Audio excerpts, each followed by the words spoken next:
कुछ अपराध ऐसे होते हैं जो कानूनी किताबों में दब जाते हैं, परंतु उनका असर इंसानी मस्तिष्क के ऊपर बहुत गहरा होता है।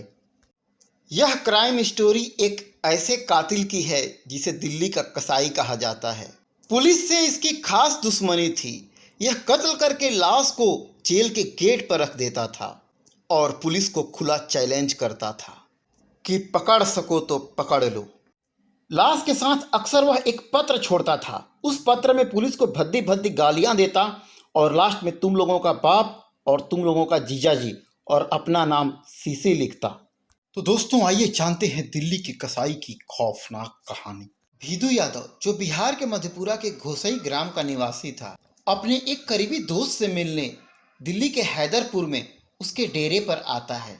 बाहर से दरवाजा खटखटाता है और तभी उसका दोस्त दरवाजा खोलता है। भीदू यादव जैसे ही अंदर आता है, उसका दोस्त अंदर से दरवाजा बंद कर देता है। तभी भीदू यादव की नज़र सामने बंधे 3 लोगों के ऊपर पड़ती है, जिनके हाथ और पैर रस्सियों से जकड़कर बांधा हुआ है और उनके मुंह पर कपड़े बांधे हुए हैं और तीसरे आदमी का मुंह सुई और धागे से सिल दिया गया है। यह मंजर देखकर वह डर जाता है और खुद को संभालता है और अपने दोस्त की तरफ देखता है। तभी उसका दोस्त जवाब देता है, मैंने तुम्हें भी इसी काम के लिए बुलाया है, तुम्हारी भी हश्र यही होने वाली है। फिर भीदू यादव विवेक से काम लेता है। वह अपने दोस्त को बोलता है, कोई बात नहीं, मैं मरने के लिए तैयार हूँ, तुम भी मेरा इन्हीं की तरह हश्र कर दो, लेकिन मैं तुम्हारा दोस्त हूँ, बहुत दूर से आया हूँ, मुझे भूख लगी है, मुझे कुछ खाने के लिए दो। तभी उसके दोस्त को लगता है कि चलो इसकी आखिरी इच्छा पूरी कर देते हैं। वह तुरंत बाहर आता है, दरवाजे को बाहर से बंद करता है और खाने का सामान खरीदने के लिए निकल पड़ता है। तभी भीदू यादव, जो बंधा हुआ नहीं था, तीनों की रस्सियां खोल देता है और उनके साथ दरवाजा तोड़कर भाग जाता है। लेकिन उनकी इतनी हिम्मत नहीं होती कि वह जाके थाने में उसके खिलाफ रिपोर्ट लिखा सकें। जगह दिल्ली हरिनगर पुलिस स्टेशन। तारीख 20 अक्टूबर 2006। सुबह सुबह टेलीफोन की घंटी बजती है और कांस्टेबल फोन उठाता है। फोन किसी पास के पीसीओ से ही आया था। फोन करने वाला व्यक्ति यह बताता है कि उसने एक डेड बॉडी को तिहाड़ जेल के गेट नंबर 3 के सामने रखा है, जाओ और उसे उठा लो। पूरे थाने में हलचल मच जाता है। पुलिस हरकत में आती है और तुरंत एक टीम तिहाड़ जेल के गेट नंबर 3 के सामने पहुंचती है। गेट के ठीक सामने एक बांस की बनी हुई टोकरी रखी हुई थी और उसमें प्लास्टिक की एक बोरी भरी थी। वह बोरी बड़ी मजबूती के साथ सुतली से बंधी हुई थी। पुलिसकर्मी उस रस्सी को खोलते हैं और जैसे ही बोरी को खोलते हैं, सच में उसमें एक छत बिछत लाश मिलती है, जिसको पहले पेपर प्लास्टिक में इस तरीके से लपेटा हुआ था ताकि उसका खून का एक कतरा भी बाहर ना आ सके। उस डेड बॉडी का सर गायब था, मात्र धड़ वाले हिस्सों को ही उस बोरी में लपेटकर मजबूती के साथ बांधा हुआ था। उस बोरी में कातिल द्वारा लिखा हुआ एक पत्र भी बरामद होता है। उस पत्र में पहले पुलिस को चैलेंज किया गया था कि मुझे पकड़ सको तो पकड़ लो। उसके बाद पुलिस के लिए भद्दी भद्दी गालियां लिखी हुई थी और साथ में यह भी लिखा हुआ था, तुम लोगों का बाप और तुम लोगों का जीजा, और नाम लिखा था सीसी। और उस चिट्ठी में उसने यह भी जिक्र किया था कि पुलिस ने उसे झूठे केस में फंसाकर जेल में ठूस दिया था और उसने बड़े ही बेखौफ होकर अपने पिछले वारदात की जानकारी दी थी। उसने लिखा था कि वह 2003 नवंबर में ऐसे ही वारदात को अंजाम दे चुका है और डेड बॉडी को ठीक इसी तरह तिहाड़ जेल के गेट नंबर 1 पे रखा था। उस समय पुलिस उसका कुछ भी नहीं बिगाड़ पाई और अब भी कुछ नहीं बिगाड़ पाएगी। उसके इस पत्र से पुलिस के हाथ पांव फूल गए, पुरानी फाइलें खुलने लगी और सच में यह पाया गया कि नवंबर 2003 में तिहाड़ जेल के गेट नंबर 1 पर एक टोकरी में ऐसी ही बॉडी बरामद हुई थी, जो पेपर, कपड़े और प्लास्टिक में लपेटी हुई थी तथा टोकरी में रखी हुई थी। लाश छत बिछत था और उसका सिर गायब था, परंतु सबूत के अभाव में उस केस को बंद करना पड़ा क्योंकि मरने वाले शख्स की शिनाख्त नहीं हो पाई थी। पुलिस के लिए अब इज्जत की बात बन गई थी क्योंकि कातिल अपने पहले अपराध का खुलासा कर पुलिस प्रशासन के खामियों की धज्जियां उड़ा रहा था। एक तरफ जहां आम आदमी डरा हुआ था, वहीं पुलिस प्रशासन के ऊपर सवाल भी उठ रहे थे। तिहाड़ जेल भारत के सबसे सुरक्षित जेलों में से एक माना जाता है, जहां पर नामी बड़े बड़े अपराधी रहते हैं जिनकी संख्या हजारों में होती है। परंतु एक ऐसा शातिर अपराधी जो कत्ल करके डेड बॉडी को गेट के सामने रख देता है, वह पुलिस के लिए एक बड़ी चुनौती बन गया था और पूरे सिस्टम के लिए सिरदर्द बन गया था। पुलिस लाचार थी और कातिल आजाद दिल्ली में घूम रहा था और आम लोगों में उसका दहशत बढ़ने लगा था।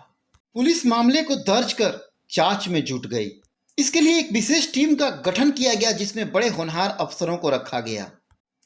जांच की पहली कड़ी तिलक नगर में स्थित उस पीसीओ को बनाया गया जहां से उसने फोन किया था।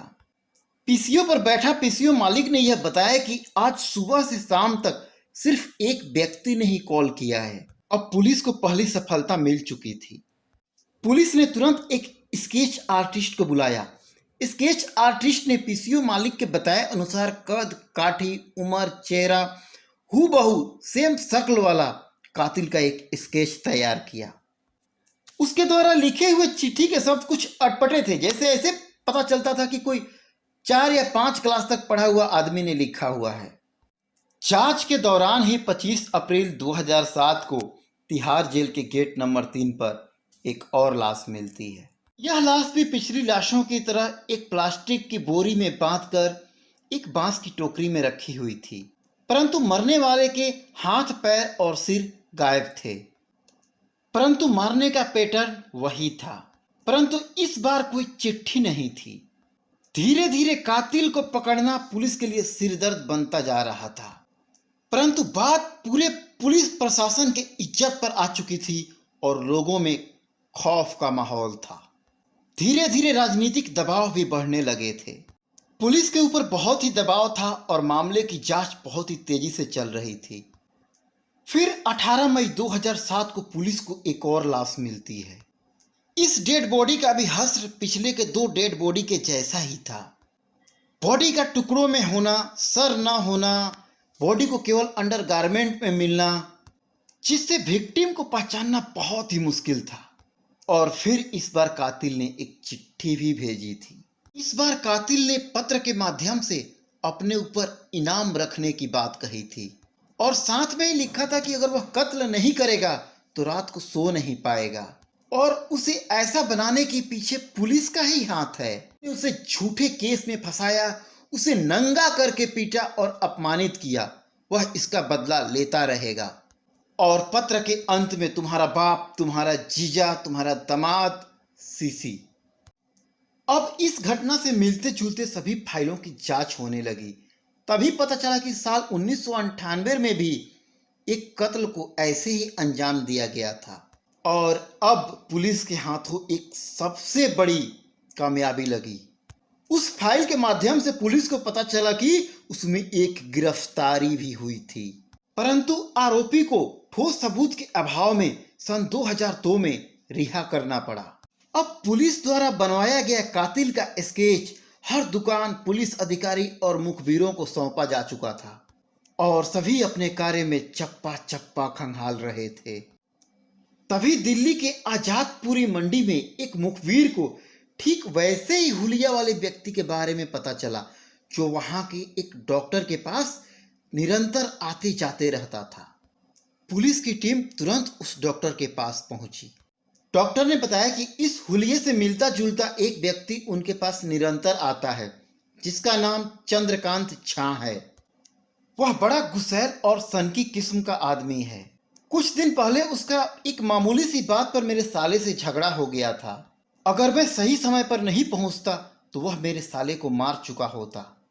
फिर बातचीत से मामला दोनों के बीच सुलझा दिया गया। अब पुलिस ने डॉक्टर के साले से भी पूछताछ किया और उसने भी बताया कि चंद्रकांत एक सनकी किस्म का आदमी है। वह छोटी छोटी बातों पर भी मारने की धमकी देने लगता है। उसके पास एक जुगाड़ है। जुगाड़ एक ट्राईसाइकिल होता है जिसमें मोटरसाइकिल की इंजन लगी हुई होती है। कातिल पुलिस के बहुत ही करीब था। आखिरकार बहुत कोशिशों के बाद पुलिस ने चंद्रकांत झा को गिरफ्तार कर लिया, परंतु पुलिस के पास उसके गिरफ्तारी के लिए पर्याप्त सबूत नहीं थे। फिर भी उसे संदेह के आधार पर गिरफ्तार किया गया। गिरफ्तारी के बाद वह बेखौफ था और बिल्कुल नॉर्मल इंसान की तरह व्यवहार कर रहा था। उसके चेहरे पर एक सिकन तक नहीं थी। इसी बीच उसका सामना मीडिया कर्मियों से हुआ, जिसमें से एक पत्रकार ने उससे उसके 4 खून के बारे में पूछा। उसने बेखौफ उत्तर दिया, अरे साहब, 4 खून बोल के मुझे बदनाम न करो, हो सकता है मैंने इससे ज्यादा किया हो। 4 खून छाप कर तो आप मुझे बदनाम कर रहे हो। चंद्रकांत बिहार के मधेपुरा जिला के घोसई गांव का रहने वाला था। वह कुल 6 भाई थे, परंतु चंद्रकांत थोड़ा अलग था। चंद्रकांत के माँ बाप सरकारी विभाग में कार्यरत थे। वह बच्चों के ऊपर अपना समय नहीं बिता पाते, जिससे चंद्रकांत हमेशा नाराज रहता। वह अक्सर छोटी छोटी बातों पर चिढ़ जाया करता था तथा छोटी छोटी बातों पर और लोगों का भारी नुकसान कर देता था। समय न दे पाने के कारण वह अपने माँ बाप से भी खफा रहता था। सन 1990 में उसने अपने गांव छोड़कर दिल्ली पहुंचा। वहीं आजाद मंडी में उसने पालदारी का काम किया और उसके बाद एक सब्जी का ठेला भी डाल दिया। सब्जी बेचते समय उसकी कहासुनी एक पंडित नाम के व्यक्ति से हो गई। बात इतनी बढ़ गई कि दोनों हाथापाई पे उतर आए। वहीं पास में रखी हुई चाकू को उठाकर चंद्रकांत ने पंडित के ऊपर चला दिया और चाकू सीधे उसके हाथ में लगी। पंडित लहूलुहान होकर थाने पहुंच गया। पंडित ने चंद्रकांत के खिलाफ पुलिस स्टेशन में रिपोर्ट दर्ज कराई। पुलिस चंद्रकांत को गिरफ्तार करने के लिए उसके आवास पे पहुंची, जहां उसकी पत्नी से पुलिस की झड़प हो गई और इसके उपरांत चंद्रकांत और उसकी पत्नी दोनों को वह थाने ले गए। इस समय सनकी दिमाग का चंद्रकांत पुलिस को सबक सिखाने की ठान ली।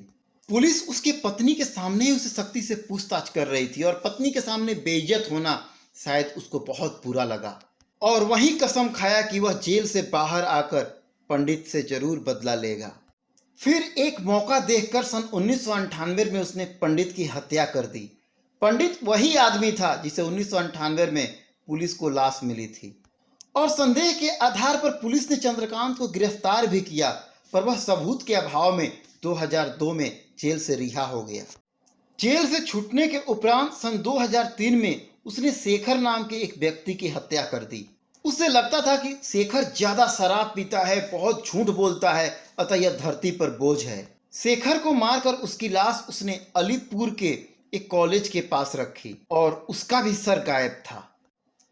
चंद्रकांत की पहली चिट्ठी जिसमें उसने अपने पिछले वारदात के बारे में बताया था, वह लाश उमेश की थी।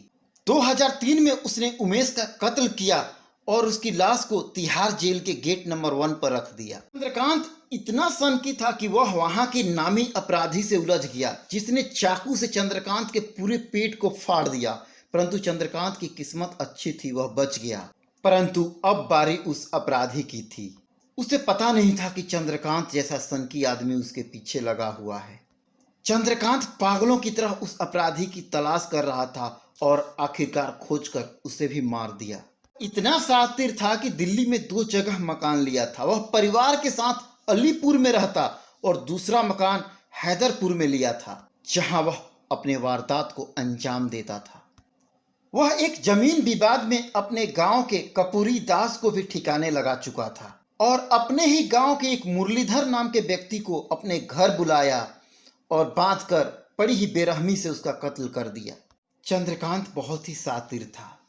वह अपने शिकार को अपने पास बुलाता, उनके साथ मेहमानों जैसा व्यवहार करता, उन्हें खिलाता पिलाता, उनके ऊपर पैसे खर्च करता और फिर अपने घर आने जाने की आदत डाल देता, उन्हें दारू पिलाता और फिर एक दिन उन्हें बांधकर बहुत ही दर्दनाक मौत दे देता था।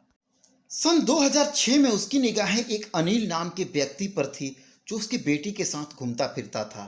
चंद्रकांत को हमेशा लगता था कि वह उसके पैसों पर मौज मस्ती कर रहा है और इसलिए वह उस पर खफा था। उसने अनिल से दोस्ती की और मेहमानों जैसा बर्ताव किया और एक दिन अपने कमरे में ले गया।